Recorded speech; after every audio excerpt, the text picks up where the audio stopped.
Before we go into the podcast, I want to just talk about a business that I've set up with my friend George.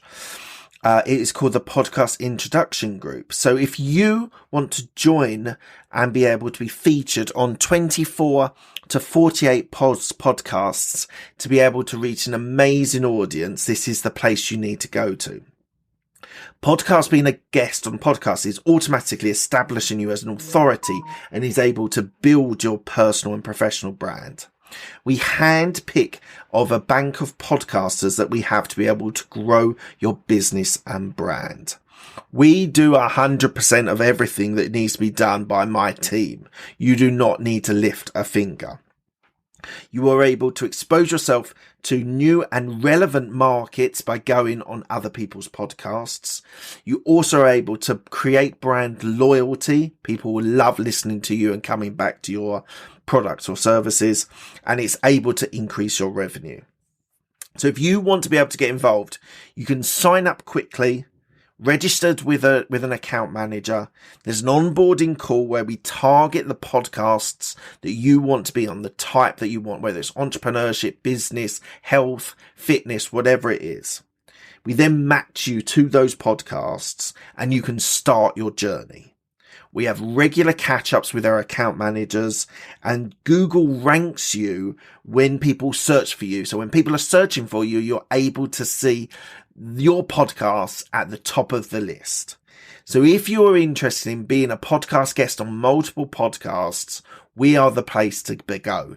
If you go to podcastintroduction.com and go and register your details, we will have a quick call with you, match your podcast that you want to be on, and we can then start this process ASAP. Thank you so much for your time. I appreciate it. Back onto the podcast then. Just one last thing before we go into the podcast. I just wanted to talk to you about the fact that I have a YouTube channel that has been going for quite some time, and I am recording and releasing all of my interviews with some short videos as well on YouTube. So please do check it out. YouTube on Absolute Business Mindset. You'll see a bunch of interviews there, all the longer format interviews and some short videos as well. So please enjoy that. And here goes with the podcast interview. Hello everyone, thank you very much for joining me today. It's a really important period of the economy and of life and society as we are currently living in. So today I wanted to talk to you about the UK economy outlook.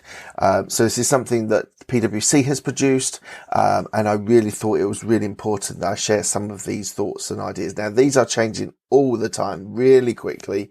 Political changes, economic changes, things that are impacting business are all changing at the moment. We still have on the 17th of November a UK budget of autumn statement, I think is what they're calling it. There again could have massive changes, but I'm going to talk very high level today about the UK economy outlook and where we are. And hopefully you find that interesting and it can help you when you're thinking about what you do, whether you're in property, whether you're an entrepreneur, whether you're a business owner.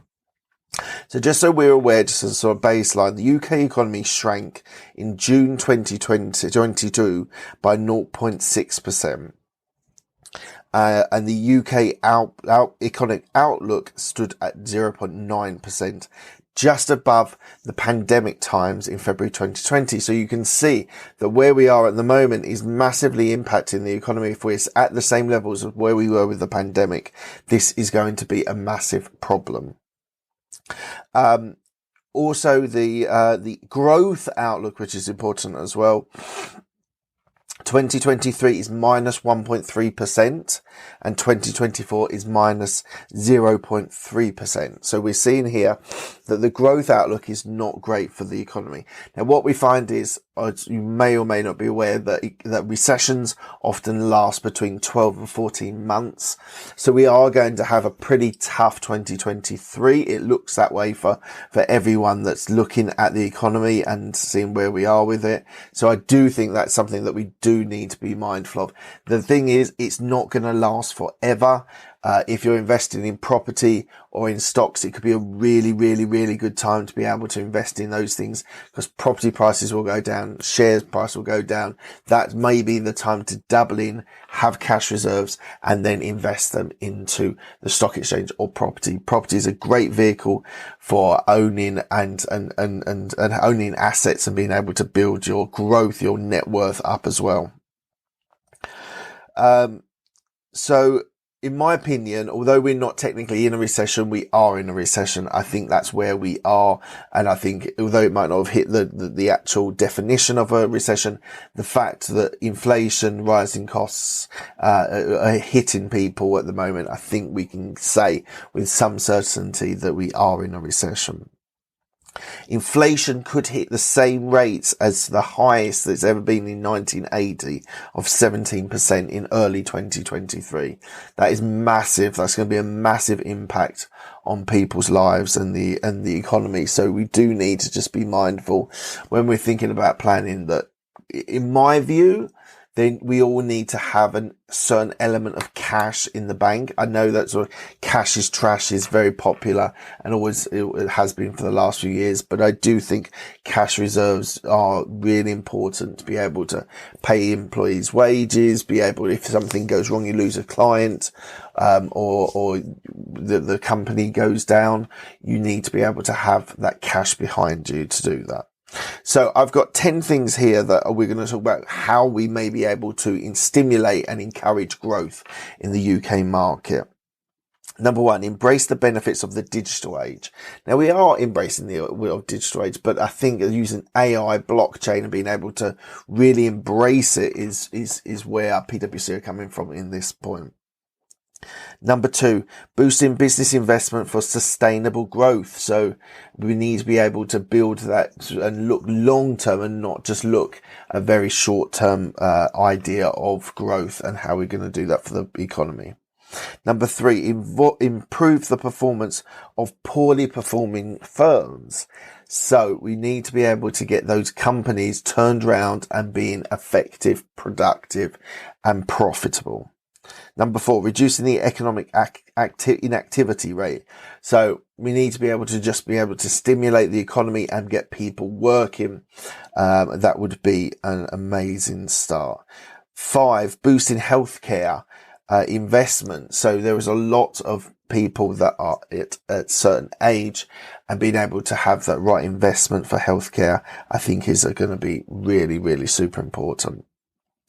Number seven, taking a step closer to regional income imbalances. So the Northern Powerhouse, which is something that's been talked about for quite some time. And in that time, we've never really been able to make it 100% work. But I think if we can get the economy moving in Newcastle, in Cardiff, in Bristol, in Birmingham, in Leicester, St Albans, Sevenoaks, if we can do that across the board in all regional areas, I think that will really, really help the economy. So we should really be thinking about doing that. 8, this is so important. This almost sounds that it should be an automatic. So we need to accelerate the progress of trade agreements. Brexit did happen, and it has affected our economy. It has affected our trade, not being able to trade with Europe in the same way that we used to in the free trade. We need to get those trade agreements signed and get that agreement and get that trading being done between countries. That is a must for this next government.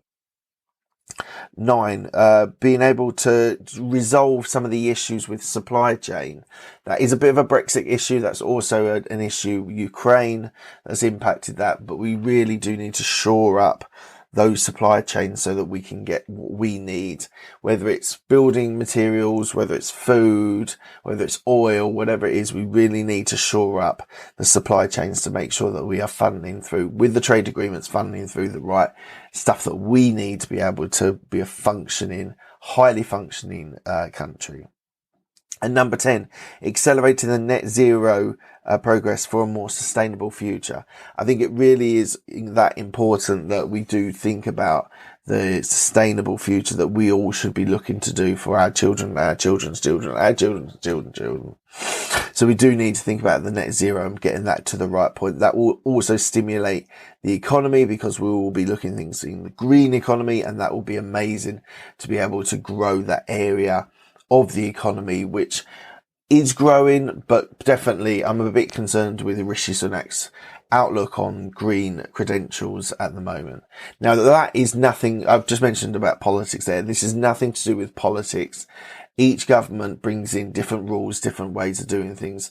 Rishi Sunak hopefully is going to be a person who can steady the ship, who can get everything in the right order after the debacle of Liz Truss. Hopefully he can be that steady hand to be able to go through a recession and be able to come out and be ready and able to be able to go back when things start getting better.